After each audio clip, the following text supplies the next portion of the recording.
time to talk. It's time to talk. It's time to talk. It's time to talk.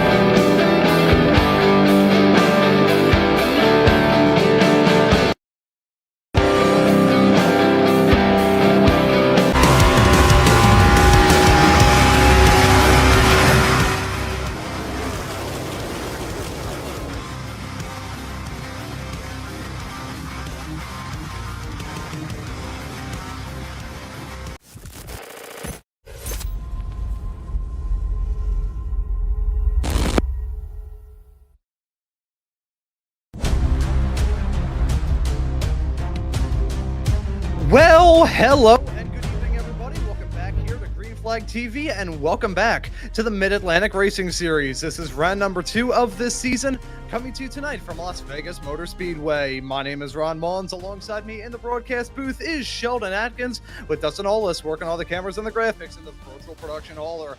Well, Sheldon, still very early doors into the championship, but we're looking forward to another fantastic race here to kick off the month of February. Yeah, absolutely. And what better way to kick it off than somewhere that actually has a little bit of warmth to it out here in the middle of the desert, Las Vegas, Nevada. And what a great track this is. Variable banking up to the top. Multiple different ways you can attack turns 1 and 2, but only one way to really make it work in 3 and 4, and that is all the way down by the paint. And it's basically going to be a fight for the bottom through 3 and 4. But it's going to be so much fun watching these guys fan out and really try to work these cars around here. And next week we're going to be heading into Phoenix, followed by Homestead and Echo Park for the immediate future. And there's some really good tracks here on the schedule for the Mars Cup Series this season. As we get a quick look here at the point standings.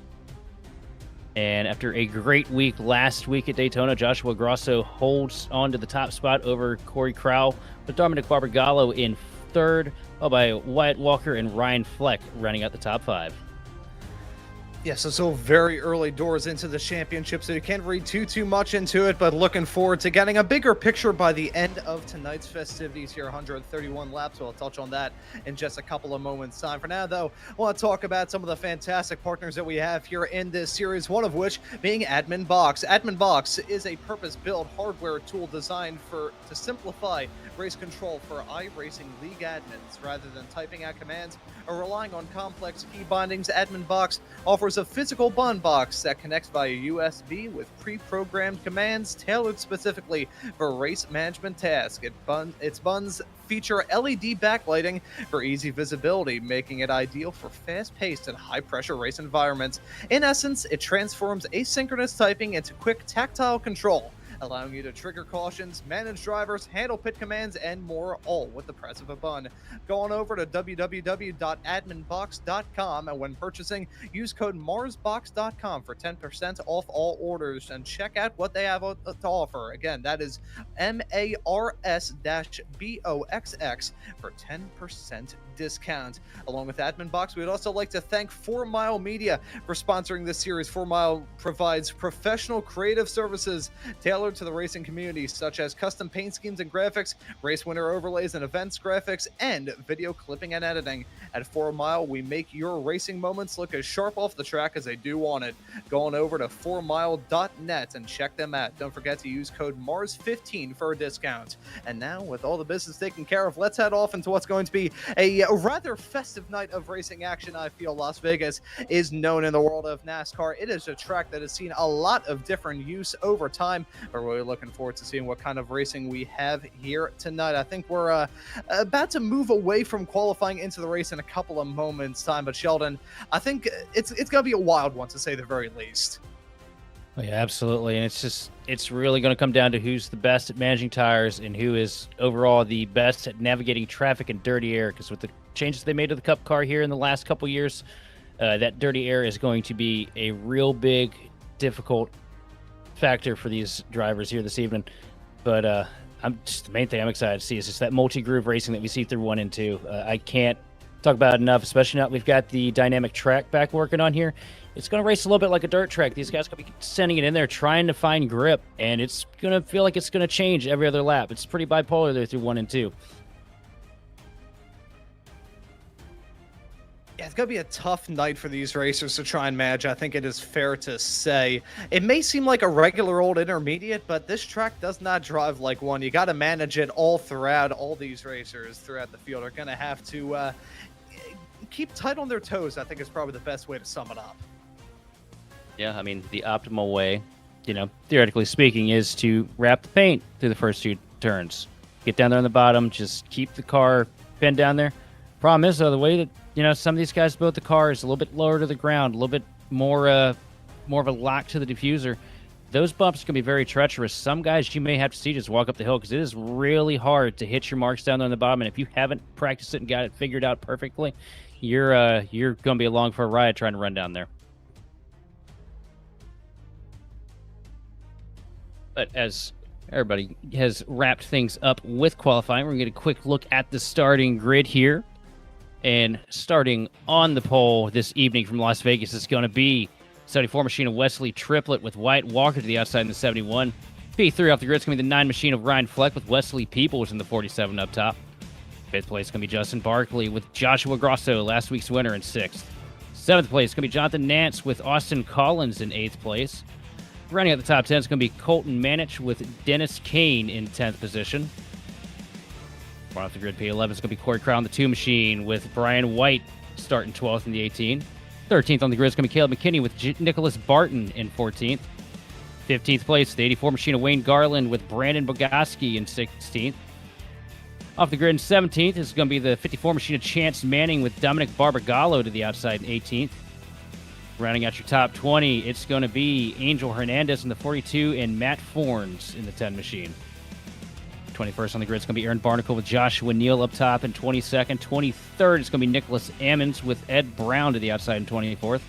25th, and the last to take a time is going to be John Walker, followed by Austin Smith, Brandon Puffenbarger, and Michael Gerby. And one thing that I have noted there looking through the grid is a lot of the heavy hitters here for the Mid-Atlantic Racing Series are starting in the tail end of the field. A lot of the guys that we expect to be dominant week in and week out, especially on these mile and a halves. I'm looking at, especially with Barbagallo and Chance Manning, 2 guys that are really quick. Let's not forget Angel Hernandez. All 3 of those cars under a blanket of 17th and 19th. It'll be fun watching them work their way through traffic.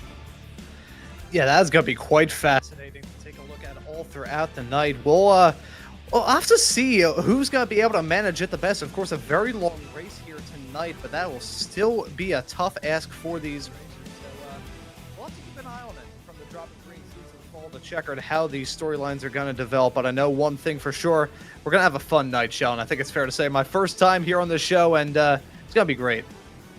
It's definitely going to be an exciting race to watch, and I'm going to keep my personal camera set on that 54 machine of Chance Manning because I think it's somebody that's starting in the back here that's going to really be making some big moves early on.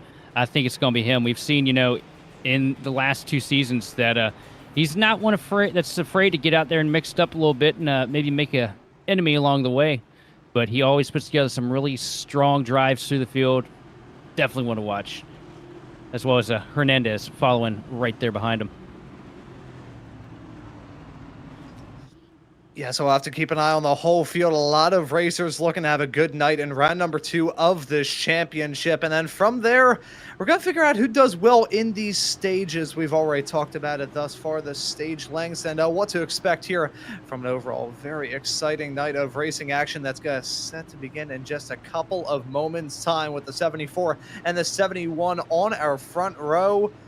Only a few moments until we grab the green. Then after that, it is going to be a night of flat-out racing action to see who can try and grab the checkered flag of the season for just the second race of this championship. That pace car pulling down pit lane. The field now in the hands of our front row sitters, waiting for that green flag to come out, which it has now. The drivers are on their way, and we're racing here tonight at Las Vegas.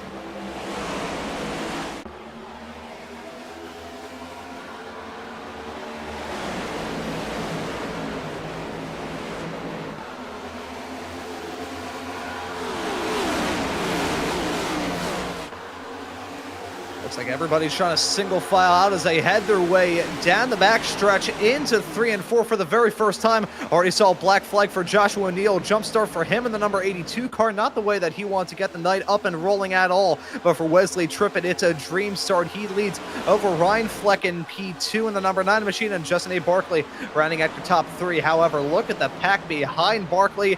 That's going to get packed up soon. You see right now Wesley Triplett with the advantage.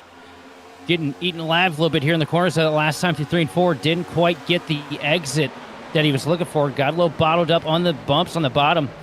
Maybe something he's going to keep his eyes on here. Maybe just run a little bit tighter, steadier lines here as we look a little bit further back in the pack. And a lot of that jockeying for positions. We watch the 1 machine points leader right now. Jonathan Grosso already up to 7th place as he's all over the back bumper, the 8 machine of Jonathan Nance. Yeah, so keeping our eyes focused on all the battles developing out there on the racetrack. Do want to know Joshua Neal had his black flags cleared, so the driver of the number 82 car won't have to worry about that. However, lots of other racers out there on the circuit having their own little test. Wesley Pebbles currently duking out. He's in P5 at the current moment, side by side with himself and the number 1 car right behind him. It's actually Jonathan Nance on the high side by side, off through turns number 1 and 2. This is a time to pounce, really, in the early stages of this race. The field's still packed in like sardines. This is when you got to strike. Strike while that iron is still hot. Yeah, one thing that I like that I'm seeing right now, sitting there looking at 2nd place, Ryan Fleck looks like he's trying to save a little bit of tire. He's open, he's backed up off the back bumper of the 74 machine. Triplett knows running in that dirty air is just going to burn that right front tire off. Quicker than he bat an eye, just wants to keep the thing in one piece here and maybe make a charge a little bit later on, but he's got Justin Barkley all over the rear bumper through 1 and 2.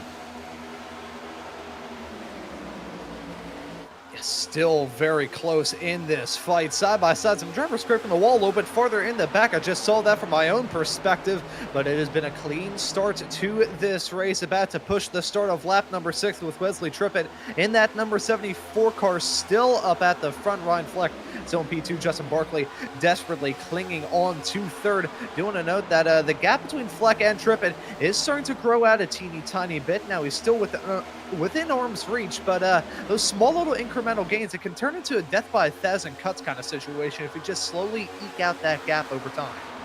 Yeah, right now Jonathan Grosso diving down to the bottom here, trying to take over the 6th position from the 47 machine of Wesley Peebles.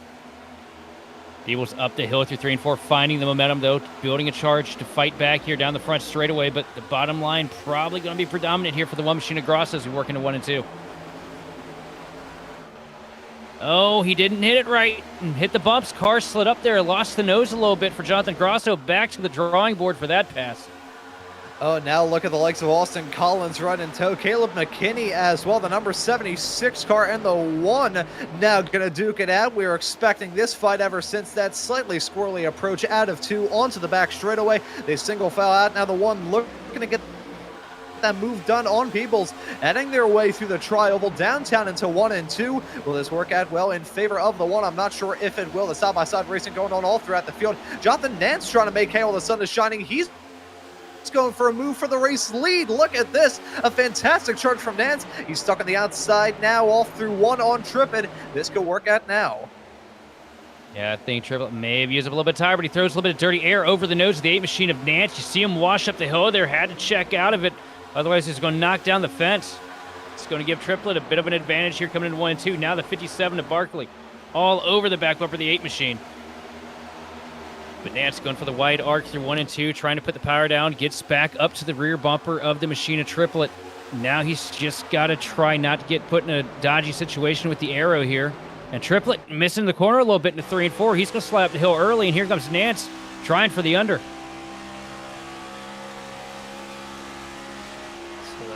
See the chase down. Look at the speed heading their way in there. Triplett with a bit of a chicken's lift into 1 and 2, trying to stack the field up a little bit behind him. Arc it through the turn as best as he can. This number 74 car has been in the race lead for the entirety of this race thus far. I think he wants to hold on to it, but Jonathan Nance has been on charge as of recent, making hay while the sun is shining, getting the moves put on him, and feeling like he can withstand all the pressure. He's been a submarine thus far in this race, as even when he was briefly side by side with Barkley and Fleck, looked like he was still running strong.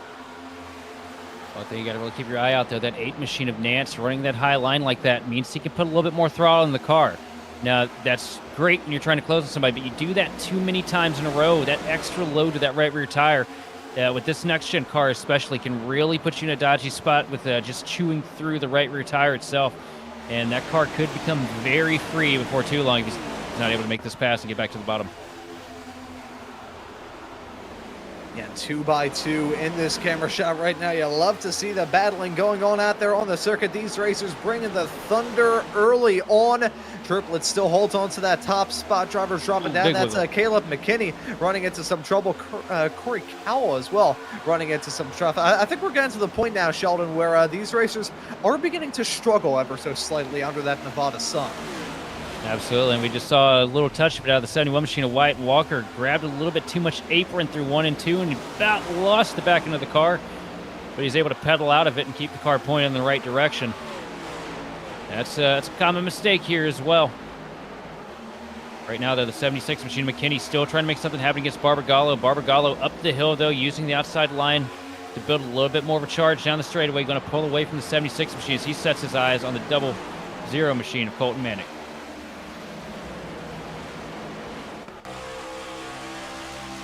Now riding on board, getting a good shot, heading through the tri-oval across the stripe right now. Grosso saying some quick times, running in P5 at the current moment, but Triplet still holding on to that top spot. We haven't really seen too big of a for the lead. Here comes Nance.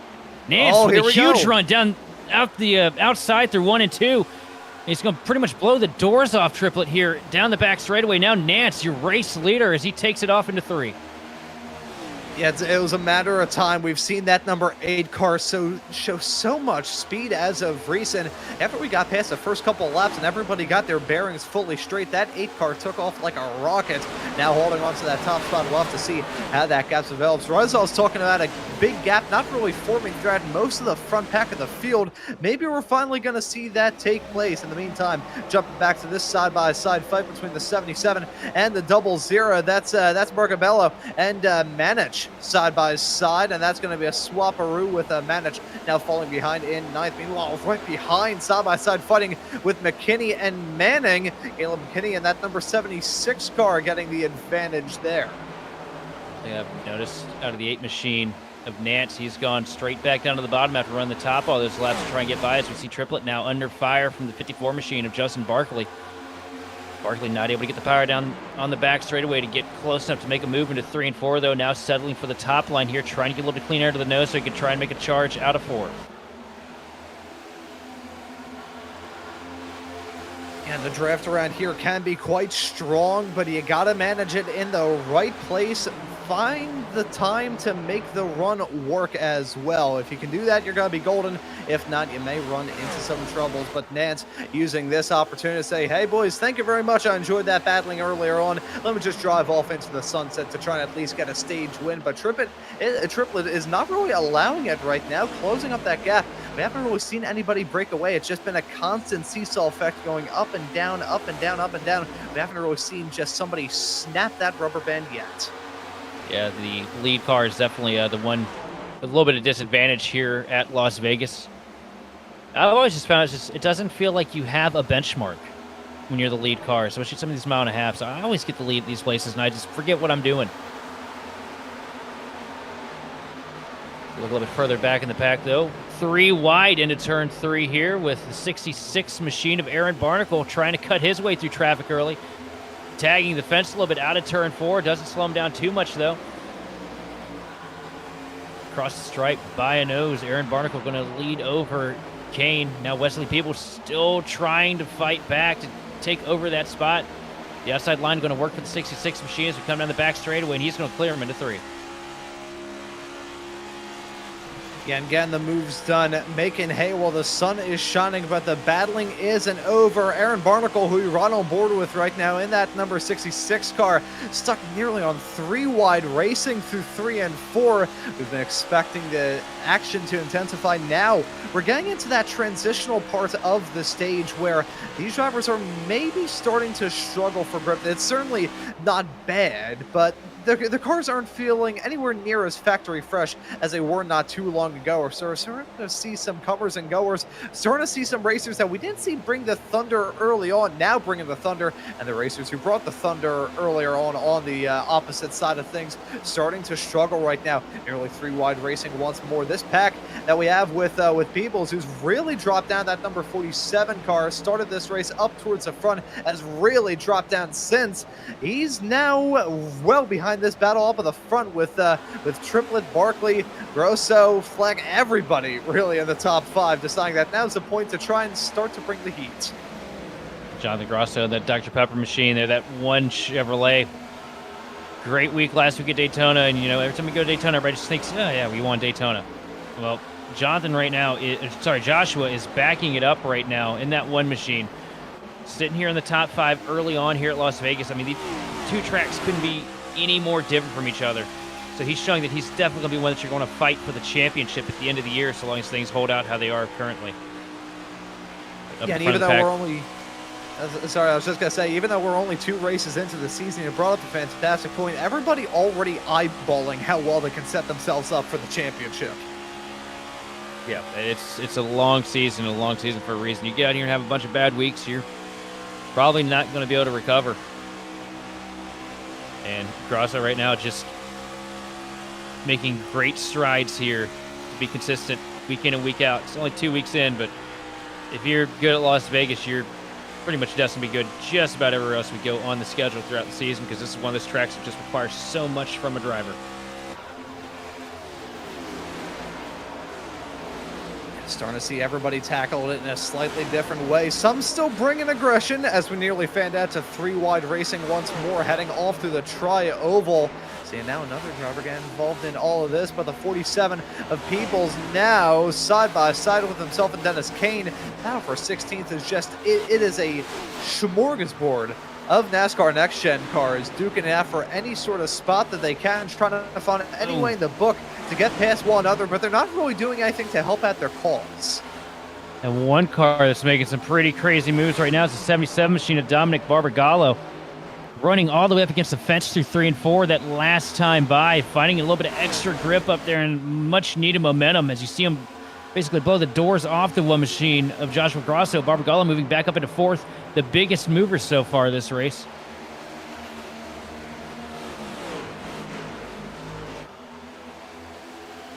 Let's look at the 71 machine now. Wyatt Walker trying to make a move on the one machine, not able to get to the door like he wanted to, though, out of turn 4. Ball's back in line, going to take another stab at it here. And Barkley starting to fall back a little bit. Was running 2nd and 3rd to start this race off. Sitting back now in 7th place. Looks like he's losing the tires on the 51 machine. Yeah, and it may feel a little bit early to bring up the discussion about tires, but we're already starting to see it play out here. Drivers to put a bit more wear, put a bit more stuff on it, really beginning to struggle. Others choosing to peak at the right time, run it well to try and get the good result at the end of the stage. Just a quick little touch talking about the conditions out there on the circuit. It's 107 degrees Fahrenheit for the track temperature, which I don't know about you, Sheldon. Any temperature above about 65 for me, and I start to melt. Oh, I love it. I love the hot slick tracks here on iRacing. Crank the thing all the way up to 200. I don't care. It's more fun that way. Get these cars sliding around. As we run on board with Dominic Barbagallo, and he's just been really crafty and unique with the line that he's running. He's been really the first guy out here to adopt that outside line the way that he has. And look at how close he gets here through 3 and 4. Sends it in fairly calm and just grabbing the throttle and using that little bit of cushion that outside wall pushes to the car with the arrow to keep himself righted and just build a huge run down the straightaway.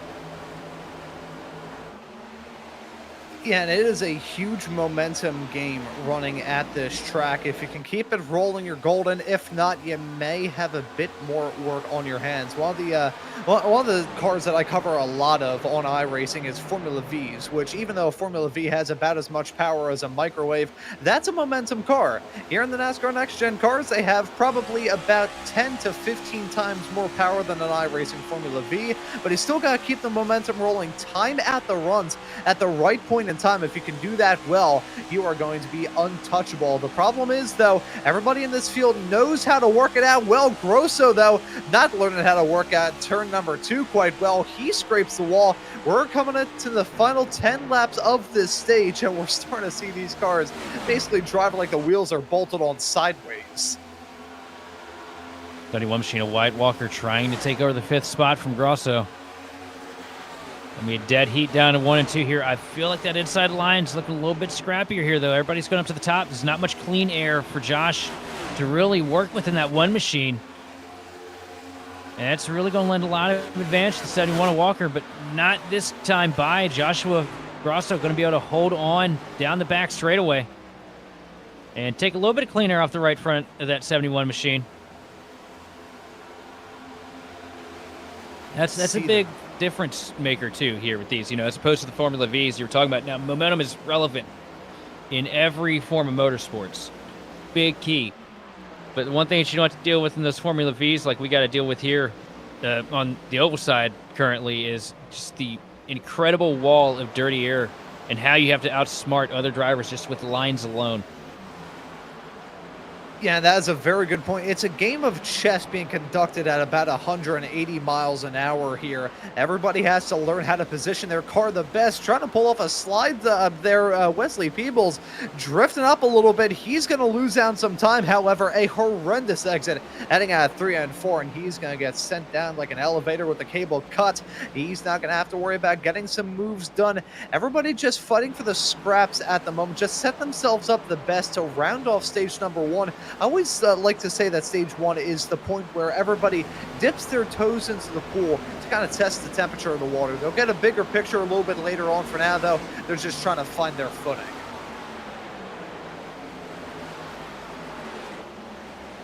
Look at this fight for the race lead. This is starting to get intense. Right as we were talking about, drivers maybe drifted out a bit.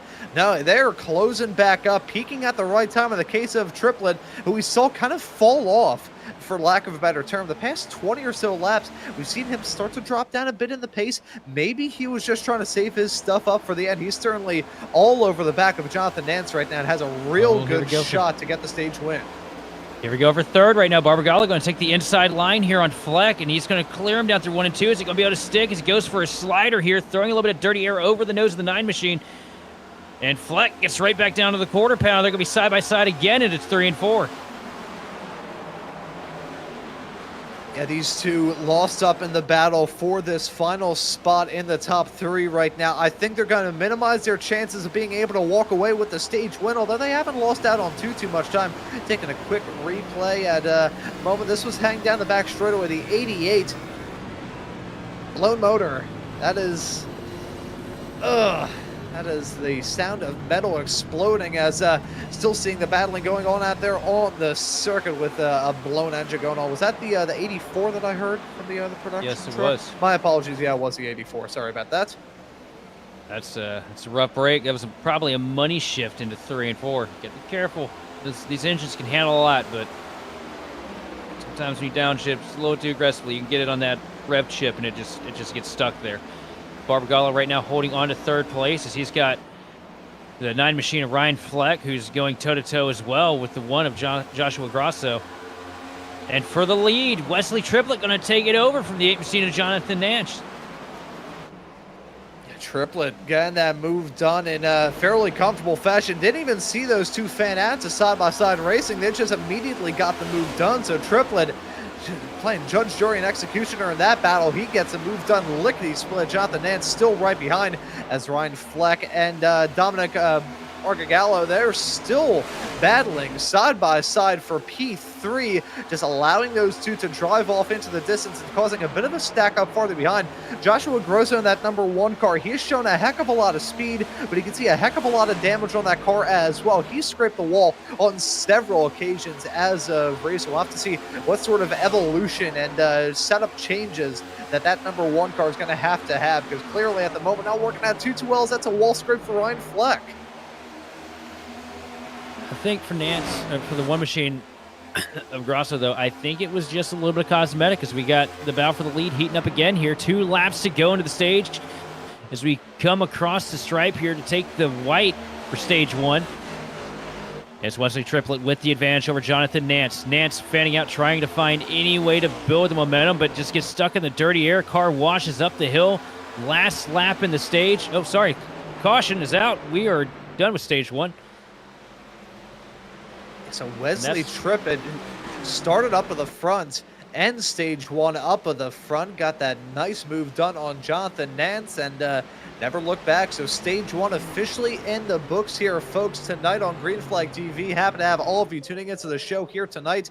Wesley Triplett, your stage 1 winner, Jonathan Nance, in a fairly close P2.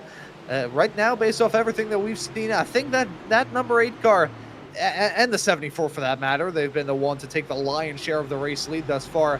You can't read too much into stage 1, but they have certainly been the ones to flex their muscles thus far. Well, I know those two basically had it on lock from the drop of the green flag, but how about the cat that started in 18th position sitting there in P3, Dominic Barbagallo? That's a lot of cars to have to make yourself work through at a track so aero-dependent, and he's found himself up here with a little bit cleaner air. I feel like Dominic Barbagallo is going to be one that you definitely need to keep your eyes on this race. Yeah, Barbagallo cutting his way through the field like a hot knife through butter. It's been a good start to this race for him. Started down in 18th. He's already made his way up into 3rd. I believe he would be the hard charger in this field by quite some margin, but certainly the point still remains that he has been able to show a heck of a lot of pace. And there you can see great work from Dustin in the production truck. Chance Manning also up 9 spots. Matt Forney's up 7. So some drivers have made up some spots, but Barbagallo has been the main hard charger thus far. Now, however, we see the field come down pit lane for the very first time, Sheldon. Not the money stop yet, but this is still pretty vital. So every spot, every position matters, and every pit stop important. You don't want to get in here and make a mistake and have to give up everything that you just worked so hard for in the first stage. Good clean entry for the 77 machine of Dominic Barbagallo there. It's car up on the jacks. Looks like it's going to be 4 tires and fuel for him as we get a look at our stage winner, Wesley Triplett. Good clean entry as well. Up off the jacks on one side, up on the jacks, another for Wesley Triplett. After winning at stage number 1, looks to try and keep it up the front. It's got to be close, though, as they head their way to the line. I think Barbagallo may have got him there. I think he did. Sorry, I read the wrong thing, but yeah, Barbagallo just barely noses out ahead here on pit road.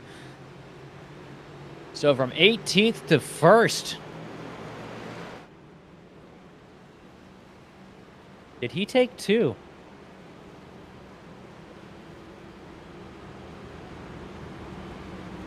Never mind. Yeah, we look at the time right now. Barbagallo took 4 tires, just perfect in and out on pit road. Yeah, it works out fantastically. That's the thing about these NASCAR machines. You don't have a pit lane speed limiter. If you have the confidence to run it at the edge and hit your marks perfectly, you can do what Barbagallo just did, jumping out into that top spot. Wesley Triplett going to have to worry about dirty air for not the first time in this race, but it'll still be somewhat of an alien feeling for a driver who I think he did lead the most laps in that first stage. It was either him or it was very close with himself and Jonathan Nance, but either way, that is going to be tricky. Seeing the field take the choose now, so seeing everybody pick out their line. Sean, I want to pass this off to you to kind of explain how important it is to kind of pick the right line and stick with it on these restarts tonight. Well, it's all variable. It depends on what drivers you have around you, but right now, I mean, if I'm Barbagallo, I'm taking the bottom line every time, so you can have the clean entry into turn 1. You're going to lose a little bit of time up there on the outside line through 1 and 2 on the initial drop, so the bottom is kind of where you want to be. But going into 3 and 4 here on the restart, it kind of really loops around because 3 and 4, I've always felt like on the first 2 laps of the green flag, you just kind of want to be up there on the top so you can really muscle past people while they have to check up.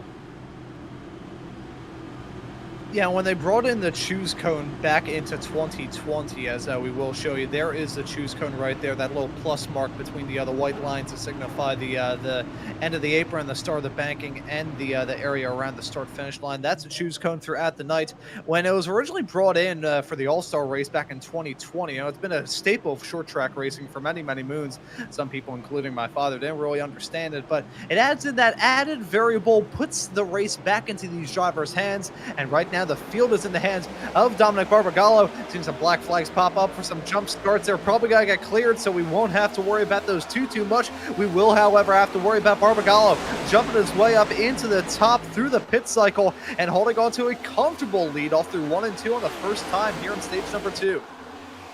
Now, this is going to be really interesting to keep your eyes on what the 77 machine does here, because this could set the tone of the entire race. We saw how fast he was in traffic. Now he's up at the front of the pack. I honestly think that Barbagallo's gotten the best car, the best feel here tonight. Still plenty of race to go. You see Triplet all over the back bumper here on the start-finish line. And here comes Triplet trying to time out that run. He's not going to go for it yet. I think that's a good call. You want to just try and pace yourself well. It's like running a marathon. You don't want to just exhaust all your energy in the first 2 miles. Then you're going to be in trouble for the rest of the 14. Triplet really getting flirtatious with that outside safer barrier already. He grabbed a little more than he could chew there, and I think he grabbed a little bit of dirty air along with it, almost knocking down the fence out of turn 2. Definitely got to take it a step back here. This time by, you do not want to be that aggressive on the tires this early on in the run because it will come back to bite you quick. You see Triplet now trying for the outside line through 1 and 2, so look a little bit further back through the field at Caleb McKinney. Working the bottom line right now, going toe-to-toe with Justin Barkley.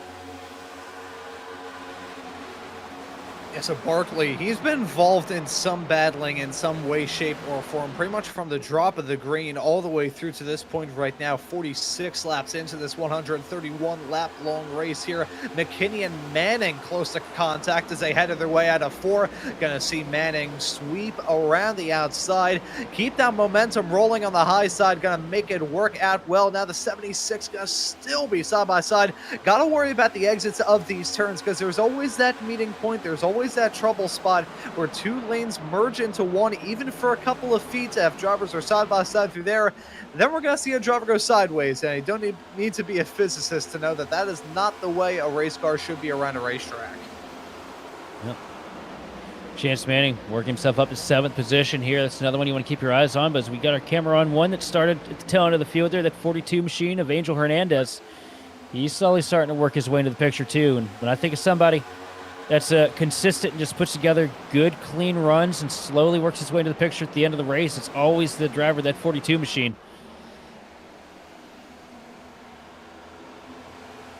Yeah, so Hernandez trying to make hay while the sun is shining, get the moves done, jump his way up into the top 10, and maybe try dicing it out for some of those racers who have been running in their own little club for the most part. The drivers in the top 5 have been right about the same compared to most of the first stage. Of course, now here into the second portion of the race, only 1 stage here, so just that 1 stage break. We're into the final stage. It still counts as stage 2, it's just that there isn't a stage 3, so it's a final stage. You know the drift. Trying to explain myself here. You get the gist of it all. But the top 5, it's been a very exclusive club at the moment. It's been like a country club. You got the same faces, the same folks showing up to the bar and the golf course week in and week out. They got one starting to breathe down their neck, though. Chance Manning starting to go toe-to-toe here with Ryan Fleck. Fleck going at it with Barkley. And Triplet starting to close in the advantage to your race leader now, taking a peek to the bottom here in the tri-oval. Not quite able to get to the door, though, to pull a little bit of side draft. That's really what he needs. Yeah, just a little extra push. That's what he needs at the present moment. I'm sure they're going to get a little bit of push, maybe just from their own minds, because we got some racers a little bit further behind trying to bring the attention to the drivers running towards the tail end of the top 5, and that's going to cause Triplet to try and get this move done on Barbagallo. Went for the dive into 3 and 4, going downtown through the turn. Not going to work out well as he stalls that momentum-wise through the start-finish straight away, but you mentioned it a few moments ago, Sean. I'm going to bring it up once more. Chance Manning in that number 54 car. I think even though he's a couple of cars behind your top 2, everybody is seeing that number 54 car come strong, and they don't like the sounds of it, so they're going to try and get these moves done whenever they can. Yeah, Manning up to 6. Nice. See him working the outside line, reminiscent to what we saw Barbagallo do on the first stint. Great momentum. Look at the speeds right there on the center of your screen. And how fast are we going at Vegas today? Looks like about 192, 193-ish coming into turns 1 and 2.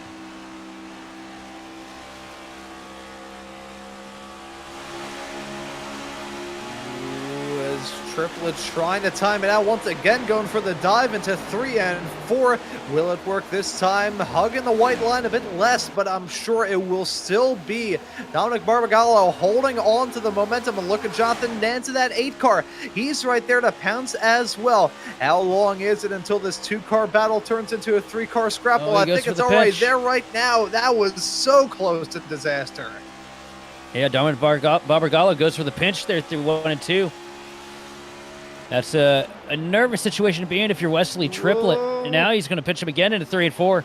Because if you're Triplet down to the bottom, he goes there, takes that right side air off the car. It makes the car just real understeer heavy. Makes him want to slide right up the hill into the door of the machine up top. You don't want to do that this early in the race.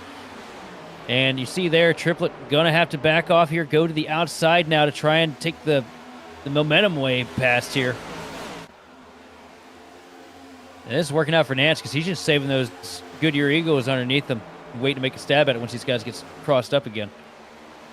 Yeah, I was going to say, how do you play this if you're Jonathan Nance? Are you going to sit here and just enjoy the front row seat to the fist fight that's going on right in front of you? Or are you going to try and save up those tires a little bit? Maybe try and go for a lunge as if both of them are preoccupied with one another? I think those are all some good strategies, but I'm with you there, Sean. I think if he could just save up his stuff, make sure that you still keep the likes of Joshua Grosso and Justin Barkley right in tow. If you keep them behind you and still have an unobstructed view of these two, not only do you get the entertainment, you get some good tires a little bit later on in this race. Triplet once again going for the dive through 3 and 4. Gonna keep it a little bit more spread apart this time by. However, down the tri-oval, look at those two chasing each other's tails. Barbagallo stuck up on the high side as Triplet trying to run him around. These two are forcing each other's hands into somewhat uncomfortable positions at the moment. Oh, Barbagallo tags the fence out of turn 2. It doesn't slow him down too much, but don't want to do that too much.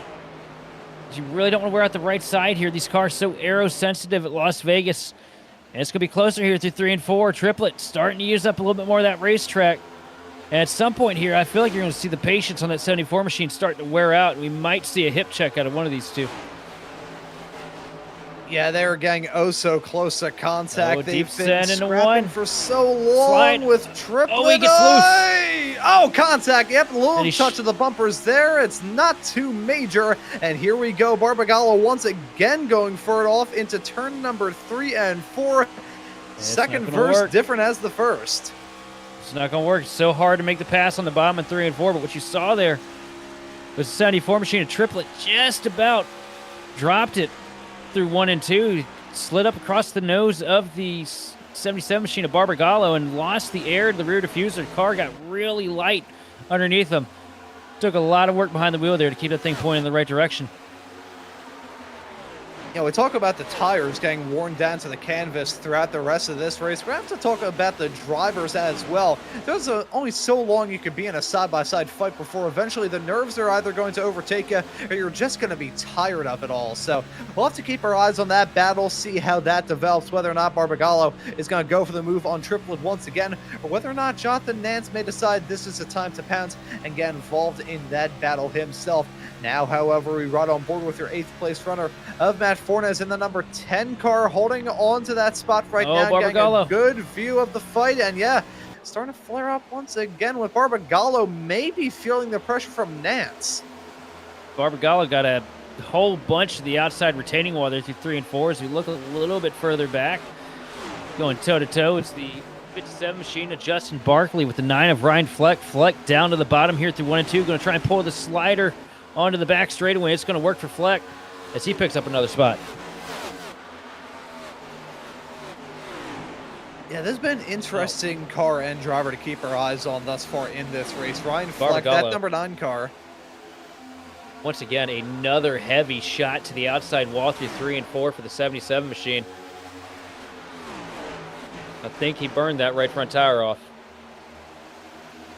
I can imagine so. I mean, with how hard he and Triplett were battling, we were talking about the effort that Triplett was trying to put in to get the move done, but Barbagallo was having to put his own little, he was having to work at that steering wheel quite a lot himself in that number 77 car, and unfortunately, I think it's now starting to affect him. Jonathan Nance right behind. However, I gotta wonder what's gonna happen first here, Sheldon. Do you think it's gonna be Jonathan Nance getting the move done on Barbagallo, or do you think Nance is gonna get overtaken by Joshua Grosso? Because that number 1 car of Grosso, he's been quick, but I think there's a little bit of frustration that came out right towards the end of the first stage.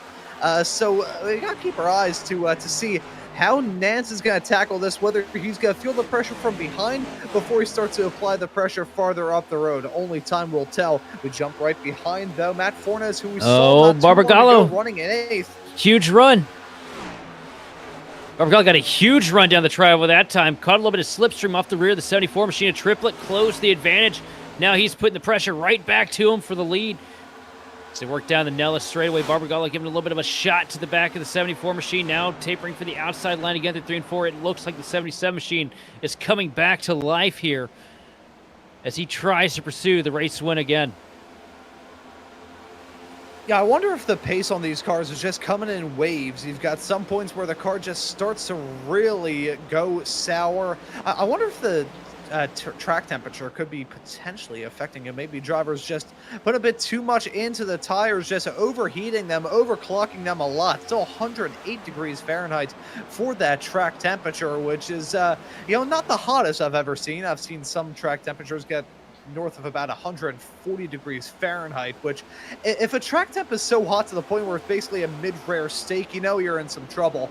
But right now it is still quite hot out there. I think Barbagallo is starting to feel the pressure, and he's now probably getting used to running in the dirty air as well. Even though he dealt with a heck of a lot of it in the opening stage, he started off stage 2 running that clean air, being the hole punch instead of having a hole punch right in front of him. I think now that he's adjusted his driving style somewhat, getting his bearings underneath him, he's now going to try and get the move done. Speaking of, look at that run that he has off through 3 and 4. He's going to try it out to the outside of Triplett, side by side, nearly bit of overlap close into turn number 1.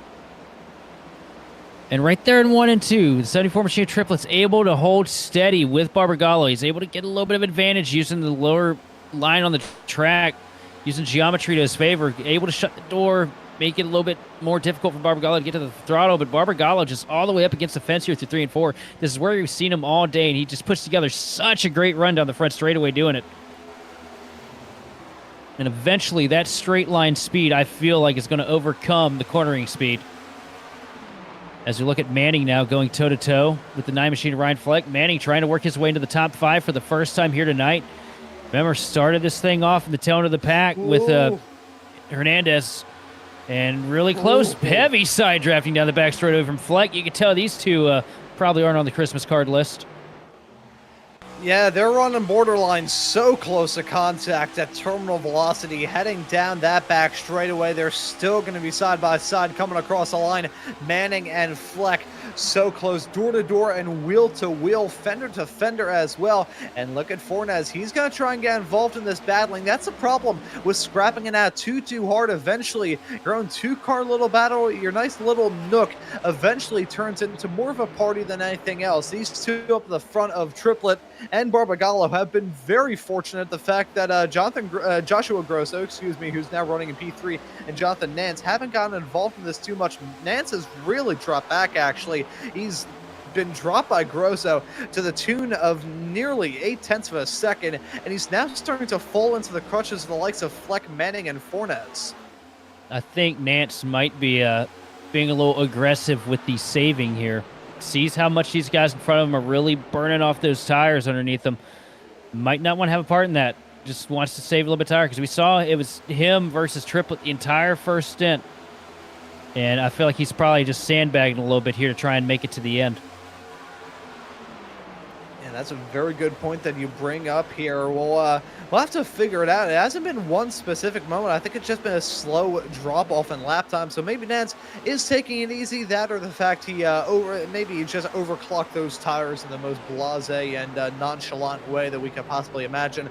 We'll probably get confirmation later on this race. If we see that number 8 car just absolutely take off like he did in the opening stage, then we'll get a good idea as to what his strategy is here right now. We got our first car coming down pit road here. Mesh and McKinney coming down to get 4 tires and fuel. Interesting call from there, and being brought up by Dustin in the production truck just as I was going to raise it up. These drivers can make it to the end if they want to pit around here. I was thinking that it would be close, and it's certainly close up at the front still. Never mind the pit stops. We got Triplet and Barbagallo once again side by side for this top spot. Where have I seen this before? This is the best 1 and 2 that we've seen for the 77 machine as well. Going to be really close coming into 3. Is he going to be able to get side by side with him in the corner this time? Up against the fence for the 77 of Barbagallo. Triplet trying to work the bottom. You see the 74 machine starting to get tight, though. Washes up the hill. And this is going to give a huge opportunity for Barbagallo as he gets a huge head of steam down into the front straightaway. Across the stripe that time is going to be Triplet leading, but into 1 and 2 is it going to be Barbagallo's?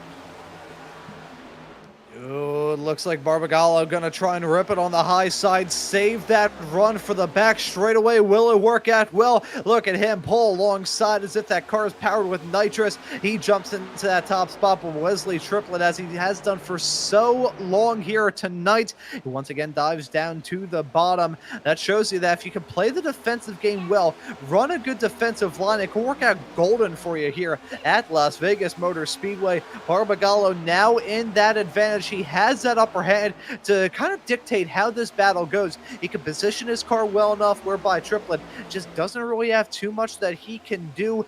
These two have to keep in mind, however, that if they, I mentioned this a few moments ago, they start to battle too hard. Look at Joshua Grosso. He would be there to pick up the pieces. We haven't seen this 2-car fight turn into a 3-car scrap yet, and it will not happen this time as Grosso gonna come down pit lane, getting correction from the production truck as well. They would still need to make another stop if they come in a roundabout now, but it still makes it a bit more simple for a racer's brain. In sim racing, usually in real life, you got a whole strategy team to work out the permutations, make the pit calls. Sim racers don't usually have that luxury, so if you can make it easier for yourself and just focus on the driving out there on the racetrack, turning the wheel, instead of figuring out what to do in the pit stops, it can make your job a heck of a lot easier to do. And right now, Triplet trying to fight back, wants to take the lead back over from the 77 machine to Barbagallo. You look at a couple cars coming down pit road there.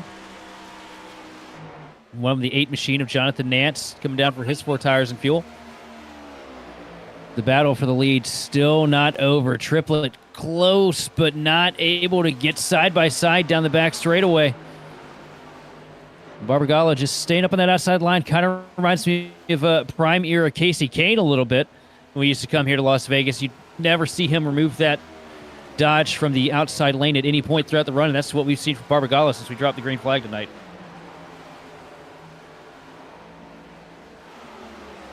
I don't even know if you remember Casey Kane, do you? No, I do remember Casey Kane. It was right as I was getting into the other world of NASCAR, was right towards the end of his time at HMS, which I think I did actually get to see his win at the other Brickyard 400 back in 2017. That was a wild race. That's nothing. I don't think we could ever see that again. I remember one year at the Brickyard, it was pretty much all rained out. I think they had to delay it to Tuesday. Hey, where have I heard that before in the NASCAR world? Having to delay an event all the way through to the week. Yes, of course, I'm talking about Texas in 2020.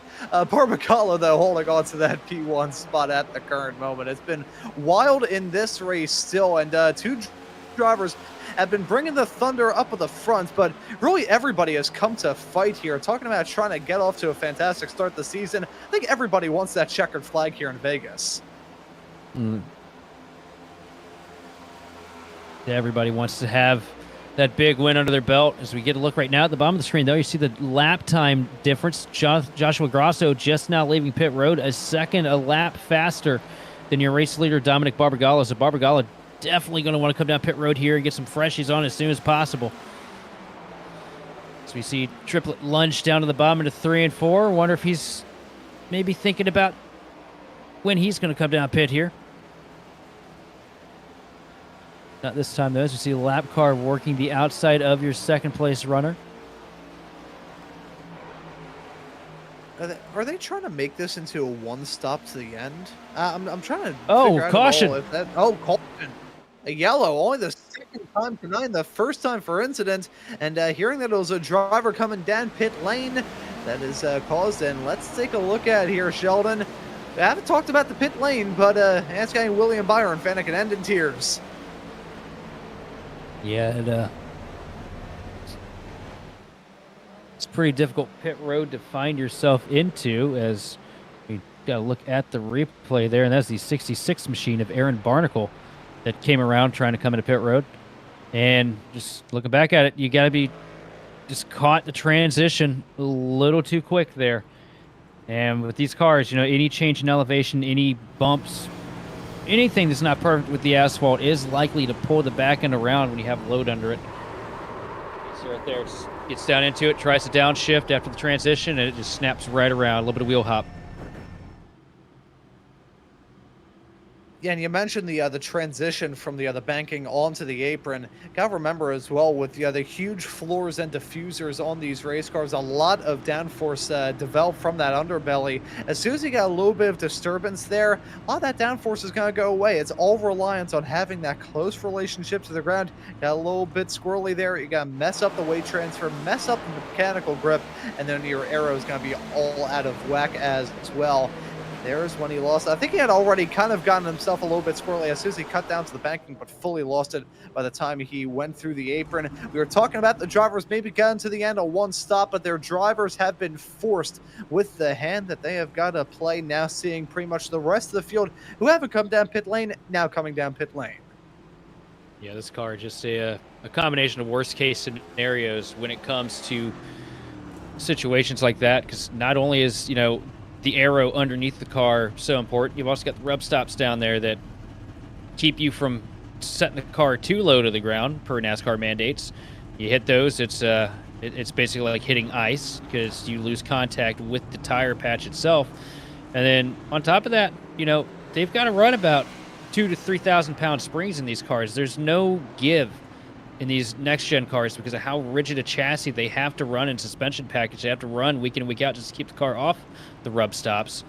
And you put yourself in a situation like that, you know, the car just wants to bounce around. Yeah, 3,000 pounds of resistance. That sounds like somebody trying to move me back when I was in middle school. Barbagallo exits out with the top spot. That's a big boy right there. Yeah. Trippett holds on to P2 with Ryan Fleck now shuffling his way up into P3. Looks like the call to come down pit lane for most of the field that did hasn't really materialized just yet. However, there is still a lot of time left for this race to go on, and a lot of time for the race to fall back into the hands of those drivers. I'll say, though, we've made it 49 laps without a single caution. Or sorry, we've made it to 49 to go without a single caution for cause. So pretty impressive drive out of these guys here today. Yeah, so we nearly went to fully 80 laps in without any sort of incident going on out there on the circuit, which is a heck of a lot easier said than done considering the nature of this track. It's tough to try and manage out there with everybody going side by side, trying to find any way in the book to get past one another, and of course the choke points heading out of the turns. And it hasn't been like these drivers have been taking it easy either. We've seen some hard-fought scraps from the drivers battling for the lead all the way to the tail end of the top 10. I was as a good look at the choose cone here. Everybody picking their lane for the restart. And I was in a prominent league here a couple months ago at Las Vegas as they delay the green to let the rest of the field catch back up. A lot of wave around cars need to work their way around the track to get back into position. I was in a very prominent league here about 2-3 months ago. It was right after the Cup Series season ended in November. And it was a 140 lap race, and I ended up quitting halfway through because we had about 15 cautions before halfway. Is what it felt like anyway. Couldn't do more than 4 laps without a wreck. Oh, I can So, one up you. I think I could one up you in that. This past year in 2025, I had the privilege of broadcasting the iRacing split of the MX 500 over on the iRacing channel. you poor man. And yeah, that was I think there was a period of time where we ran about 150 laps with about 5 complete laps being run under green. Also was covering some ARCA racing at Daytona that had a very similar fate a couple of months ago. And actually, one last horror story of a broadcasting variety. This is one that Dustin in the production truck will really enjoy.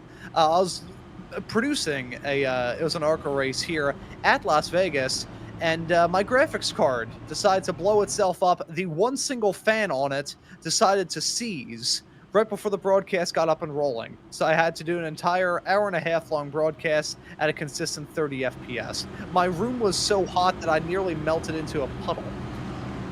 That sounds horrible. The longest broadcast I ever did was Sharpie 500. Didn't think we'd ever end that. But the worst I've ever seen was Pocono NIS last year. 2 laps green consecutive was the record. That's I absolutely adore Pocono. It's my hometown track, but that's usually where drama breaks at. Remember one time covering an official truck series race one time, and we only had a full lap of green on the one and only green-white checkered attempt. About to get a green flag here in this race, though. It's been a very smooth start. Dominic Barbagallo leading us back to green once more in that number 77 car. But Wesley Trippett in P2 feeling a bit of pressure from Chance Manning. We talked about Manning a little bit earlier on in this portion of the race before that last yellow that we're just off the back of. It was really showing some speed, especially once we got a race back up and rolling. Look at that number 54 car to maybe make up some ground as long as Wesley Trippett doesn't get too lost up in his own head right now in that battle for P2. Cross the stripe that time. Dominic Barbagallo still in charge. He's looking a little bit further back, a little bit of side-by-side racing here. And some of these guys a little bit further in the back of the pack with a heavy bit of disadvantage. Had to take the wave around there on that last caution after pitting. So on older stuff. And now for the race lead, though, the 54 machine, Chance Manning going to assert his spot here. And now side-by-side for second. Triplet trying to get past the 77 machine again. Yeah, as that battling is going on, look at the pack right behind. That is madness that we're seeing right towards the top end of your screen. I think that's Neil, Manich, Amons, Barkley, pretty much an entire hornet's nest of next-gen cars duking it out for any spot that they can. It's getting really frenetic at the front of this field. These racers playing Frogger and 180-mile-an-hour rush hour traffic. That's close to disaster. Heading off into the turn, Nicholas Amons cutting down, nearly spun himself off the front of the number 57 car of Justin Barkley. That all-black machine right by Nellis Air Force Base looks like a B-52. We're trying to work the bottom line to get past the one machine through 1 and 2, but up at the front currently, it is a battle for the lead. The 74 machine of Triplet side by side down the backstretch with the 54 Chance Manning. Manning opting to run the fence here, tags the wall a little bit to 3 and 4, bounces off, though, finds a little bit of extra momentum up there, and he's going to be able to be door to door and take the spot here at the line. Yeah, so Triplet, as he has been doing all throughout the night, showing that tenacity. I think that's the best way that we could describe his race. He has shown a lot of tenacity, never really giving up in these battles, and there he goes, jumping into that top spot, clearing Chance Manning quite comfortably so, as they headed their way onto the back straightaway out of 2. Now Manning scraping the fence a little bit through 3 and 4. That's going to allow Barbagallo to get involved in this fight. Fleck may get involved into 2 as long as he can avoid the fence like he didn't just do heading out of 4. Triplet now holding on to that top spot, but he's got 4. He's got 3 very, very thirsty competitors looking to try and get a sip of that race-leading champagne. I think what Barbagallo is doing right now is he realized how much he had to work that last run to get and maintain that lead. Knows that those two in front of him are going to drive it till the wheels fall off. Probably going to let them take the opportunity to let the wheels fall off, because you got two very hungry, aggressive drivers up here, first and second. Barbagallo maybe just trying to outsmart him here. You see him duck down to the bottom of Manning into 1 and 2. And this take a picture while it lasts, because this is the first time I think we've seen the 77 machine on the bottom all night. But here we go. Barbagallo now going to take over the second spot from Manning. Yeah, so now the fight continues, just in a different form. Manning, Barbagallo, Fleck, they're duking it out for the final 2 spots on the podium right now, with Fleck and Manning currently side by side. Triplet trying to pull away, and Barbagallo trying to catch up once more. This is the opportunity to try and change the status quo that we have seen thus far here in this race. It's really been the Wesley Triplet and Dominic Barbagallo show, but Ryan Fleck and Chance Manning certainly have some speed. We still have to worry about some pit stops between now and the checkered flag, I'm pretty sure. So there's still a lot left at stake for these racers, but still looks like those top 2, they've been the dominant force thus far, and even with some pit stops, not sure if there's anything that can really change that. Yeah, these guys just been putting together a really good show up at the front of the pack. You see Triplet with your race lead now, trying to slip away from Dominic Barbagallo. Barbagallo trying to hold strong over third place. Ryan Fleck a little bit further in the pack. You see also your points leader trying to get past here on Manich, and he's going to get the job done out of turn 4. Trying to capitalize on the day. Remember, he was one of the first guys that came down pit road, so he's on a little bit older set of tires here than the rest of these cars around him, and just trying to maintain. So pretty stellar performance out of the one machine, given the circumstances, but just trying to put together good point stays to make it through to the end of the season here. And so a long way left to go for these racers. But even with that being said, they want to try and seize the opportunity every single shot they have got. Triplet, he's the one holding on to the race lead right now. 36 laps left to go here at Las Vegas tonight. So plenty of time left for this race to get turned on its head quite a few more times between now and then. Ryan Fleck trying to make something work on the high side of Barbagallo, side by side down the backstretch into turn number 3 and 4. Barbagallo gonna slip back in tow. Fleck clears them, and now look at Chance Manning. Will he try and get involved in this fight, or is he gonna let Barbagallo and Fleck decide to scrap it out on their own? We'll have to find out what Chance Manning does here. Barbagallo's trying to save a little bit here for the end of this stint. You know, we saw him so aggressive the first run. Let's look at the battle for 8th right now between Colton Manich and Nicholas Ammons. Two guys we haven't really talked about a whole lot here tonight. Joshua Neal also in that mix as well. Guys, kind of opportunistic the way that caution fell, but, you know, you can come to Las Vegas, you need to have Lady Luck on your side as well, and it's like it's been working out for him here tonight. Working out like a dream for some, not working out like a dream for others. We're I'll load up replay in a couple of moments time to show you how quickly things can go wrong here at Las Vegas. And here it is Wayne Garland coming to blows with himself on the 71, fires it off into the inside safer barrier. Very lucky that that car did not rejoin the racetrack while slow. Looks like the front left side of that car completely broken off. I think the wheel was broken off along with the fender. Either way, slice it though. Garland out of this race, and it could very well been another yellow. Yeah, really rough break for Garland. Just looked like maybe a little bit of a self-clear down the back straightaway here. Yeah, I didn't see the 71 move up too much. Just a little bit of a mistake coming out of turn 2. Sometimes you come out of the corners too with these cars with the amount of steering offset that some people like to use, and it's a little difficult sometimes to figure out where the actual center of that wheel is, and you don't notice that you're tracing a little bit to the left and you're going 180 miles an hour. That slight little bit of touch to the left rear or the right rear is enough to just send you. Yeah, small little tap. I remember once it was said in reference, I believe at that point I was talking about the COT, how if you were drawing alongside somebody, you could probably blow at their rear quarter panel with a drink straw, just a regular old plastic drink straw, and it'd probably send the car around. Very aero sensitive at speed.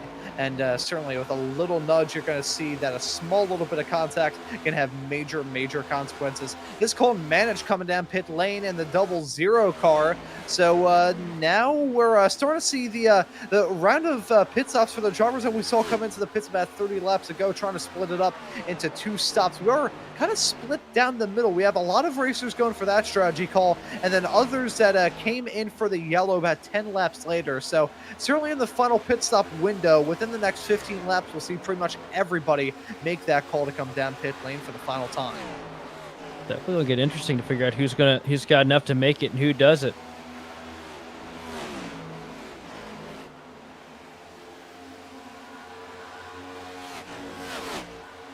I think it was Austin Collins had an instant coming on pit road there. Oh, heavy contact with the inside barrier. And that's a day under there because that tire pack will destroy the car. Yeah, that's an interesting note talking about this track. Don't usually see too many ovals with tire barriers on the inside. I mean, granted, they usually are just safer barriers, but interesting note about this. And that looked hardware failure related, honestly. I'm not sure whether that was added contact. It looked like that car just fired straight. So I wonder if his wheel disconnected midway through the turn. Yeah, it's a rough situation to be in. Right now, looking at the screen, 77 machine of Dominic Barbagallo starting to close into the back bumper. The 9 machine of Ryan Fleck, the battle for second, starting to heat up here. Working at the 1 and 2, just a little bit higher up the hill with the 77 machine. To get another look at the onboard. And yeah, just wheel completely disconnecting there. You know, we didn't used to see that all that often, but that's seemingly becoming more and more of a problem. I remember my first 2 years, you never saw that, and now it feels like, you know, once every 10 races, somebody has some kind of a hardware malfunction. Yeah, there's no more hopeless of a feeling to have, frankly. I've had it happen myself. I've had screen freezes, wheel disconnect. My sim rig, oh my goodness, I am shocked that that thing is still held together. I have it hooked up with a little bit of like butcher's twine to hold the steering wheel on. The pedal sometimes flutters. It doesn't know what full throttle is. I am shocked that the wheel just doesn't completely snap off if I turn that wheel a little bit too heavily. But it happens sometimes. It's unfortunate. It has become a bit more of a common occurrence. I think as rigs get a bit more complicated, it's certainly a lot better quality, but as they get a bit more complicated, more points of failure for something to eventually snap, a wire to come loose.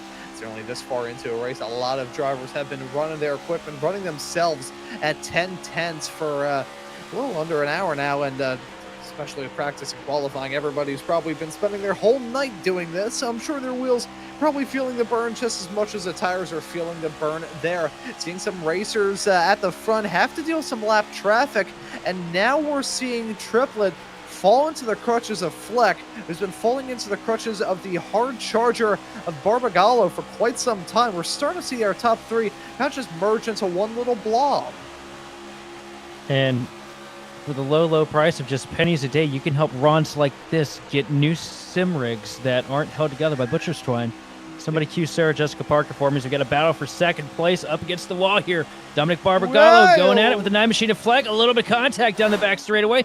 Fleck falling back in line into 3, trying to take the air off the spoiler of the 77 machine, but it's not going to be enough because Barbagallo is gone. Yeah, Barbagallo got so close to getting wiped out in that overtake, but he made it work. He jumps into second, and now he's got one more car to try and get dealt with. These drivers all have one more pit stop left to worry about, too. Looking at the pit times and looking at the stints as well, everybody in the top 4 has been out there on the racetrack for 26 laps. Garoso spending a bit more time out there. We're starting to see some of those racers who came down pit lane a bit earlier on, maybe trying to stretch their legs a bit, trying to make it a little bit farther along in this race. Manage the highest up of the racers who have come down pit lane as of late, only 7 laps in to the stint for the driver of the 00 car. That nearly ended in disaster. Chance Manning. And 3 wide down the middle here for Joshua Grosso. He's going to try and get by Chance Manning. Down the back straightaway, Grosso with the advantage into 3 and 4. Manning down the track, sliding up the hill, almost getting to the quarter panel, but thinks better of it. Manning rolls out of the throttle a little bit, gives a spot to Grosso. And now, Joshua Grosso, your points clear up to P4. Up at the front of the pack, the battle for the lead starting to heat up. Now, Wesley Triplett starting to try and cover, take a little bit of air away from the 77 machine of Dominic Barbagallo. But Barbagallo putting together really good runs here. Tags the fence a little bit out of 2. Now the 9 machine of Fleck working back into the picture, going to try and take the second spot away from the 77 again as he follows in the tire tracks of his teammate. Yeah, so now look at Barbagallo trying to time at this run. He goes for it down the inside to turn number 1, running really in the mid lane. Fleck gonna use that clean air to try and keep these two honest, but right now Barbagallo trying to crowd trip it up to the top side. Will he do it once again into turn number 3 and 4? He will. Look at this, Triplett trying to hold on to this spot for dear life. Barbagallo wants it. After starting this race in 18th, he's not gonna settle for second. He wants to go for that top spot. So close to contact. They do touch wheel to wheel into turn number 1, chasing that side drift like it's nobody's business. Fleck getting a fantastic shot of this side-by-side action. If these two start to squabble up a little bit harder, a little bit feistier, Fleck would be the one to try and capitalize. Pit stops going on right now. Side-by-side racing still going on. Triplett up into the fence, scrapes it with the rear quarter panel, but this is getting really, really tense. We've seen these two battling pretty much all night. Feel like something's got to break here soon, though. And down to the bottom in a 1 and 2. Barbagallo going to send it deep into the corner, going for the slide job. If he can just get it up the hill in front of the 74 in time. And you see Barbagallo throwing dirty air onto the nose of the 74 machine. A Triplett on the corner exit now, trying to figure out where the 74 is going to go. Trying to block the run. Now sending it deep into the corner is going to be Triplett. And is he going to be able to clear it? Just barely, but the back end starting to step around. Here comes Barbagallo. Contact out of turn 4. And as I was saying, these racers, they've been playing with fire all night long. Somebody's going to get burned sooner rather than later. Now, whether they have to go off to the hospital or whether it's just going to be a brief cinch to their eyebrows, only time will tell. Barbagallo singeing the fence, though, running a little bit deeper. He's going to try and cut down to the bottom. Goes out the bumper here. Fakes it, gives a small little tap there to the corner. That's going to chase Triplett farther up the road and give Barbagallo just enough of a bubble to pull side by side once again. 17 laps left to go. Fleck now coming down pit lane. These two will have to eyeball it here soon. One driver's put in a monstrous stint is Justin Barkley. He's now come down pit lane 42 laps into this stint. These racers have got to come down pit lane, though. One of them will probably break away first as another bit of wall contact there for Triplett. Heavy hit for the 74 machine there out of turn 2. Going to be interesting to see if he maybe gained a little bit of damage. Oh, Barbagallo going to fake him out. But no, here comes Triplett. Oh! Which one gets deepest? Oh! Was there speeding? Oh! Black flag! Triplett! Black flag for Triplett! Oh, no.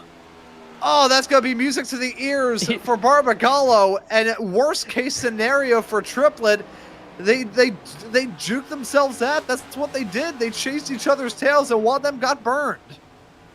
I don't know if it picked up the disappointment there, but even my daughter was upset about that one. She's streaming across the room. But Triplett, it's an unfortunate mistake. But here's the question. Fleck was so close to these two, and he pit a lap or two earlier. He might have the advantage here. Yeah, he may have a good shot. Yeah, that's a fantastic point that you bring up there.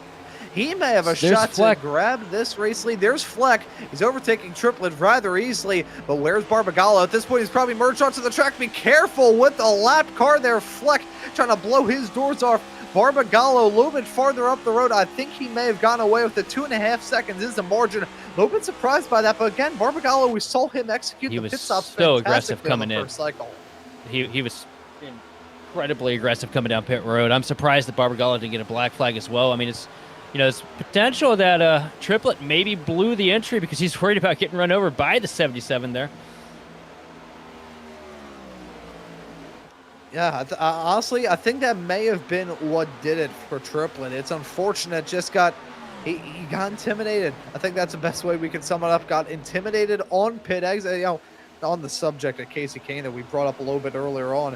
It was him at the 2014 Daytona 500. It was the now late Michael Annett, I believe, wrecking right behind. He gassed up the throttle a little bit, heading into the pits to try and avoid an accident. He ended up getting a pit lane penalty. He ended up having to drive through the pits. Yep. So that's kind of what happened there. It feels like, I mean, it wasn't a car wrecking right behind him, but you probably saw that number 77 car rapidly approaching that bright, kind of hippie-esque number 77 car approaching like an Exocet missile in his rearview mirror. I was like, nope, I'm going to gas up the throttle. I would rather run the risk of getting a penalty. Unfortunately for him, he didn't have contact. Instead, he got the penalty, and as a result of that, his chances of winning this race down the tubes.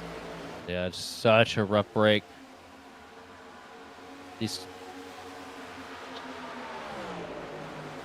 Good point.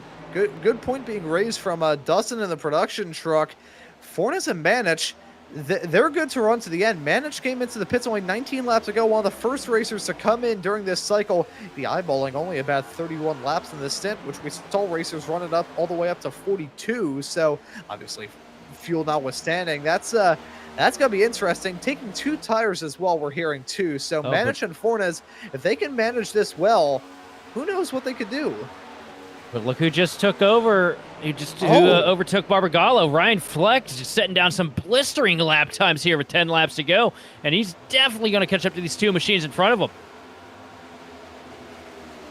Yeah, so right as we were talking about that, Barbagallo losing out some momentum. I wonder if there was something that may have gone down with Barbagallo, because it looks like the speed in that number 77 car has gone down the tubes.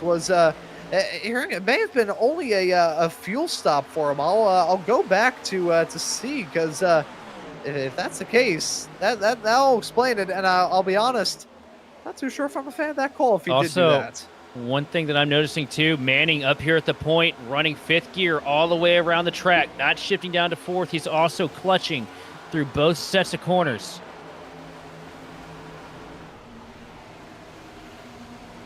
Oh no.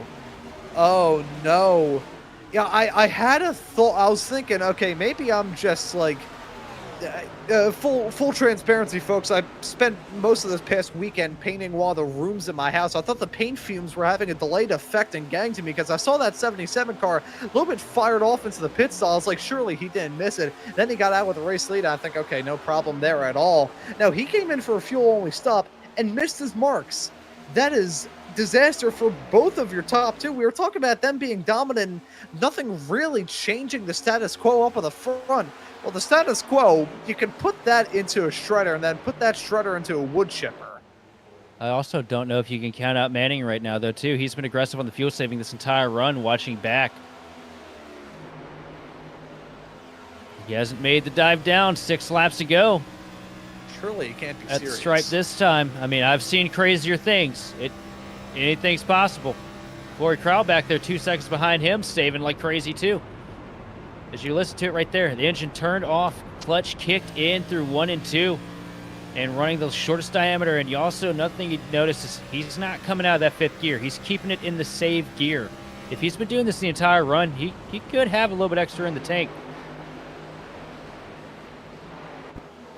Yeah, and the best part about this is, if you are Chance Manning, if you position your car well enough, you can make it a little bit difficult for the cars right behind you to try and overtake.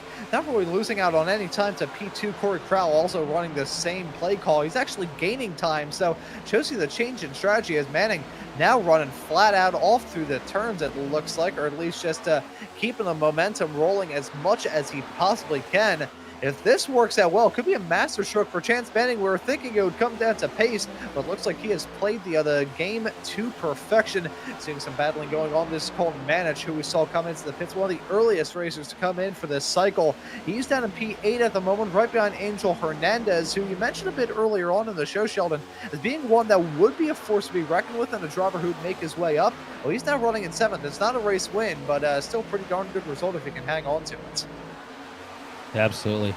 Great race for a lot of these guys here tonight. And it's been a great race to cover. Pretty much green for the most part all evening. As we watch Manning right now trying to limp this thing around here just for a handful more laps to seal the deal. Does he have enough in the tank to get the job done?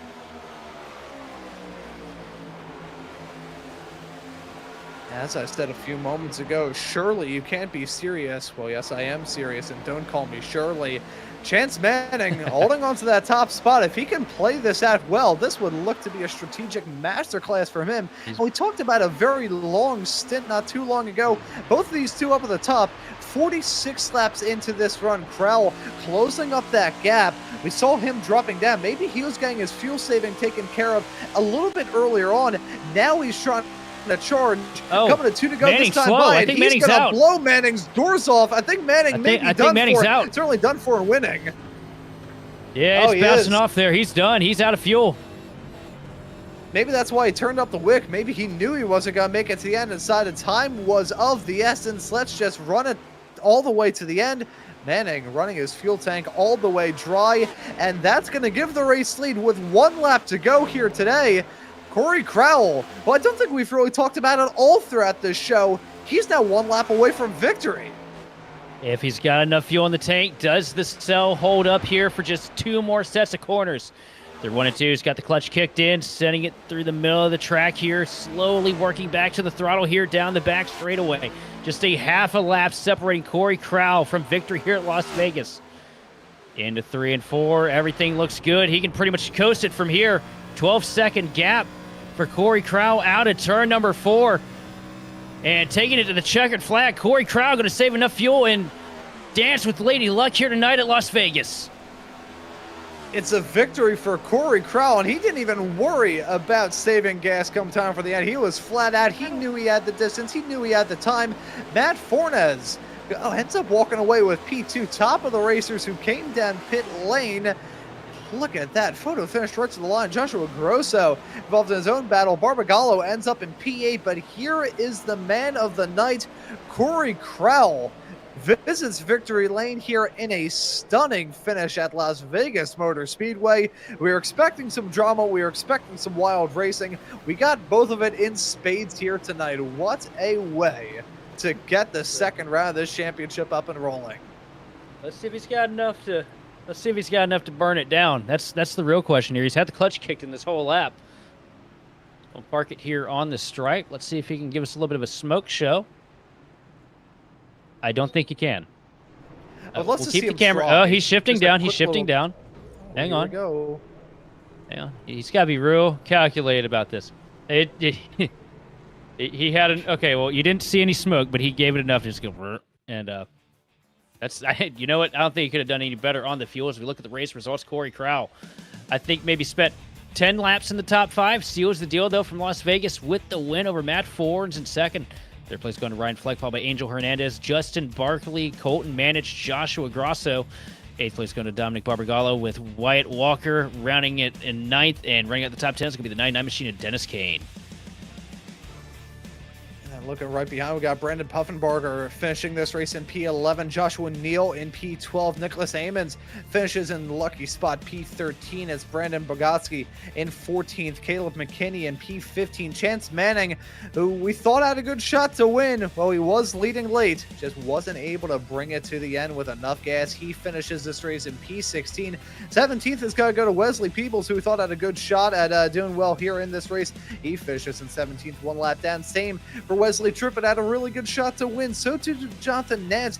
Things just didn't really materialize for him late. Ed Brown rounds out your top 20. And then looking through the final few drivers class in this race, it's Nicholas Barn in 21st, Brian White in 22nd, Austin Collins in 23rd, Wayne Garland in 24th, Aaron Barnacle in a unfortunate way for his race to go. He ends up in 25th, Michael Gervey in 26th, Jonathan Walker in 27th, with Austin Smith rounding out your drivers classified here in round number 2 of the Mid-Atlantic Racing Series here at Las Vegas.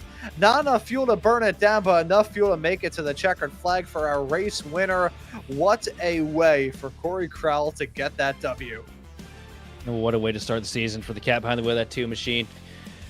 I mean, to go from 0 to hero and literally lap and get the job done, it's just impressive stuff from Corey Crowell. And Corey Crowell now with us here in the broadcast booth. Corey, welcome in.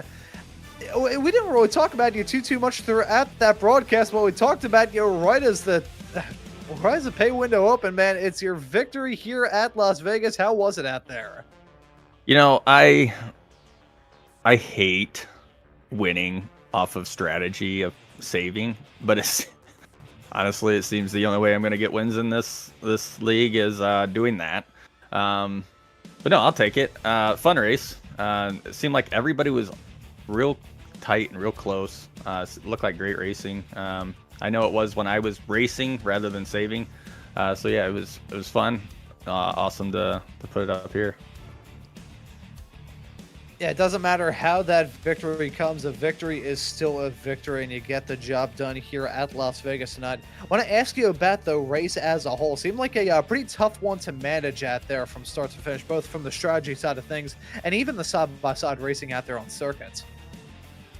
Yeah, it was good racing. I felt like 3 and 4 was always just getting tight coming on there. So I started, conserving my tires. Felt like beginning, middle run, I was fine. I had a good exit in 3 and 4, but then as the run got further on, it was getting super tight, and I just couldn't figure it out. But once I started in the save mode, then it was just roll the bottom, try to just hit the line every time, be consistent with it, not see that gap of the guy in front of me and try to reach that, just let them come back to me. But luckily I didn't have to do any green flag pit stops, because I probably would have botched that. But yeah, overall, great day. Yeah, great night here at Las Vegas. But in 1 week's time, we're going to be staying on the West Coast, heading off to Phoenix in 1 week's time. What are your thoughts heading for the third round of the championship? Phoenix, I'm decent at. I'm not excellent at it. You'll probably see me back where I'm normally at, and that's mid-pack. Homestead, I would be looking more towards that one. Unfortunately, though, I don't know if I'm going to be able to make Phoenix, because I do have work obligations, and not sure if I'm going to make that race. So we'll see. But if not, yeah, hopefully it'll be a great race. Be interesting to see how that open dog leg goes, and let's see what kind of carnage we can create. Yeah, I'll be disappointed if we don't see some 6-wide racing heading off into turn number 1 on a restart then. But Corey, thank you so much for joining us here in the booth, man. Well done on the win, and we'll let you give any thanks or shout-outs before we let you go and celebrate. Yeah, I want to thank you guys for the broadcast. Like I said before, you guys do an outstanding job. Everybody in the league loves you guys. We love watching it back. So you guys do a great job. Appreciate you guys. I want to thank Colton Manich at Shenko Custom Diecast and Designs. Everything that he does for us, with the trophies, that's awesome.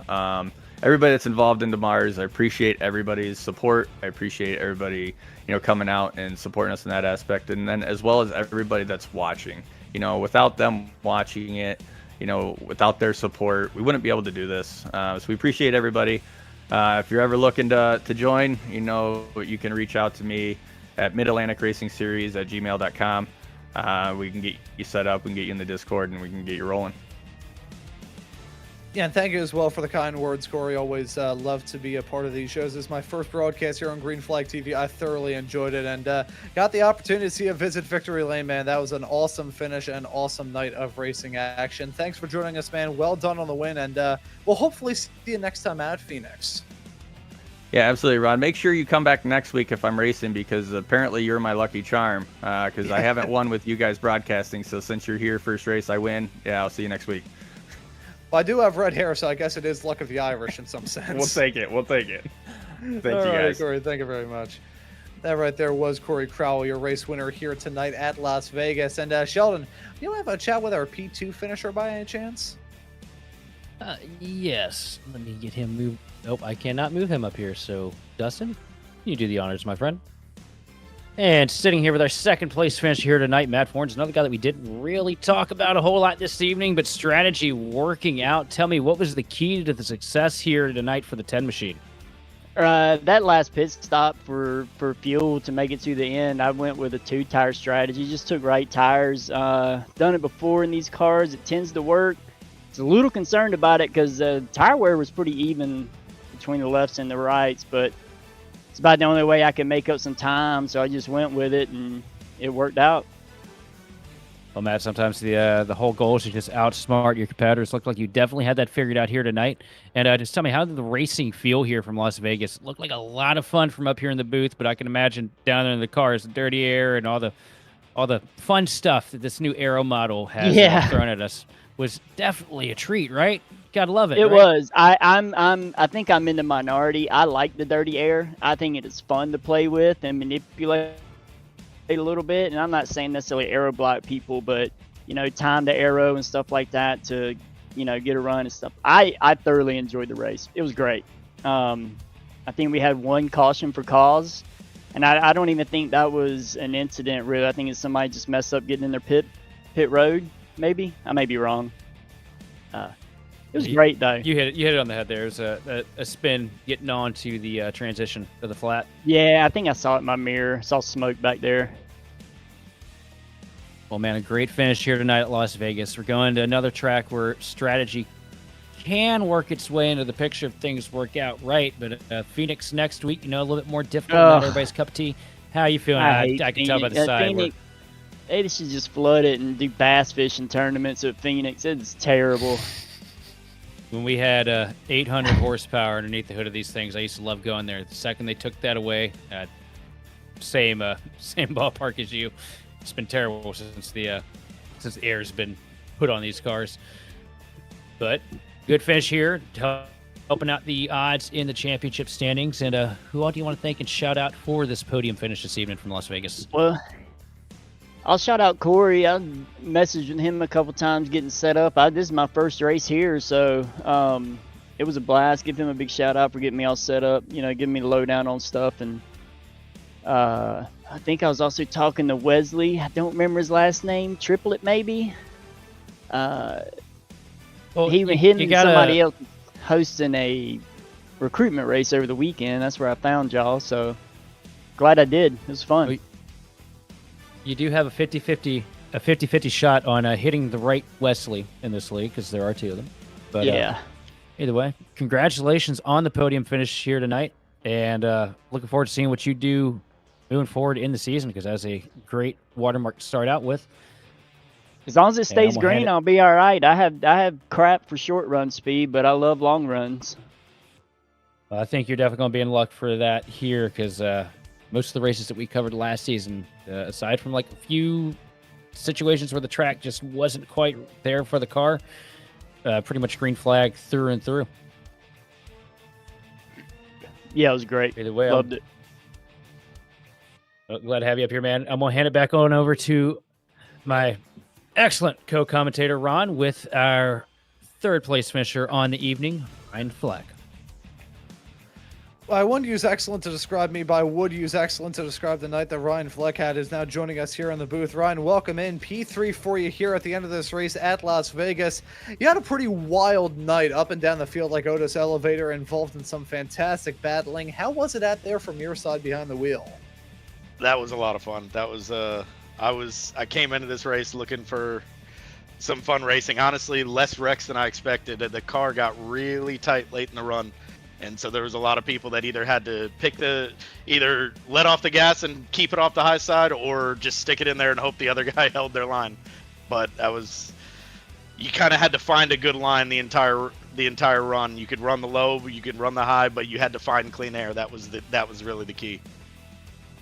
Yeah, of course, clean air, definitely the name of the game here tonight. But another curveball that was thrown you drivers' ways was the rather high track temperatures. Now, it is Las Vegas. It is Nevada sun, so of course it's going to be burning hot. But even 99 degrees Fahrenheit track temperature at this point right now, even after the checkered flag, like 108, nearly 110 during it. So how was it trying to manage that throughout the night? You pretty much had to save tires. If you overdrive it on that right front, it's going to shred it. And so I started moving up to the high line, kind of just coasting it in there, using a little brake to get it pointed the right way and getting back to the gas late, and it saved tires in the long run. And I mean, like you said, I was up and down the field because I wasn't trying to overdrive it and let other people go when they got the run. But every time towards the late of the run, I was coming back and passing people. Yeah, worked out well for you at the end of the night. I'll tell you what, looking at the high track temps, it reminded me of this game I used to play when I was in middle school, waiting for the bus with my friend. There's this little blacktop, little asphalt, like gas station parking lot that the bus stop was right next to. And occasionally, when we were bored out of our school, we would take our shoes off, walk around there, and see who would be the first to chicken out and walk back onto the concrete. That kind of shows you the intellect that I'm working with here on these shows. But Ryan Fleck, we'll ask you next time out. We're running at Phoenix in 1 week's time. What are your thoughts heading there? A lot different track. I mean, it's still going to shred tires. It's still going to be hot. It's still in the desert. So I'm looking to probably do pretty much the same thing. Kind of just save tires, wait for the long runs. Last time we ran Phoenix, there were a lot more cautions. So it's probably going to be more towards that as well. But same kind of idea as this track. Out of 4, the wall sneaks up on you. So you either have to have it pointed further in, or you got to let off the gas to let anyone on the high side go. Yeah, we're looking forward to that racing at Phoenix in 1 week's time, and off the back of tonight's show, I'm hoping that one is going to be a good race as well. But Ryan, before we let you go and celebrate this P3, we'll let you give any thank yous or shout outs. Shout outs to all my teammates, Brandon, Wesley, both Wesleys, Austin. Unfortunately, Austin's headset cut out during the race, and Wesley got a speeding penalty. But overall, I think we were running pretty well. Oh, there you go, man. Well, hey, thank you so much for joining us here in the booth. Well done on the podium finish, and we'll see you next time out there at Phoenix. Thank you. And that right there was Ryan Fleck, our P3 finisher here at the end of the night. And now, Sheldon, that was a pretty fun night here, but the action is not over here on Green Flag TV, as the OMS RL Cup Series is racing at Autodromo Hermanos Rodriguez at the moment. You can see the action going on right now, so stay tuned for that broadcast once this one is said and done. And of course, we've got Phoenix in 1 week's time, but here at Las Vegas, it's a pretty fun one. I think we had a good time here tonight. Absolutely blast. Also, I love that I just noticed a kart chaser paint scheme on the track from the Mexico City layout. I'm not going to try and pronounce that. Somebody will clip that, and that'll follow me right everywhere I go for the rest of my life. But one thing I do have to note, everybody loves a good underdog win. Corey Crowell getting the job done here tonight on fuel mileage alone.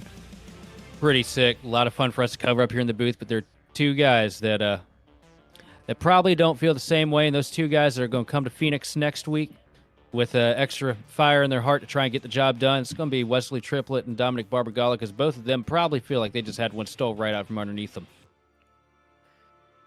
Yeah, so some drivers leaving Las Vegas feeling like they hit the jackpot, others feeling like they lost about $100,000 at the craps table, but a lot of stuff to look forward to at Phoenix next time out for round number 3 of this championship, and hopefully all of you will be able to tune into the action here on Green Flag TV, same time, same place, that time at Phoenix. So a lot of actions to look forward to here on Green Flag. Gives you one heck of a reason to hit that subscribe button and the notification bell so you never miss out on any of the racing action. Personal note, it's been an absolute treat to be with you here on this show, and even if it's the only thing I ever do here, been an absolutely fantastic ride. I want to thank all of you for tuning into the show, and we hope you have enjoyed tonight's racing action. But as for this broadcast here tonight for round number 2 of the Mid-Atlantic Racing Series Cup Series here in 2026, that will just about do it. So for myself, Ron Mons, Sheldon Atkins joining me in the commentary booth, and Dustin Allis working on the cameras and the graphics in the virtual production hauler, I say thank you all so very much for tuning into the action here on Green Flag TV tonight,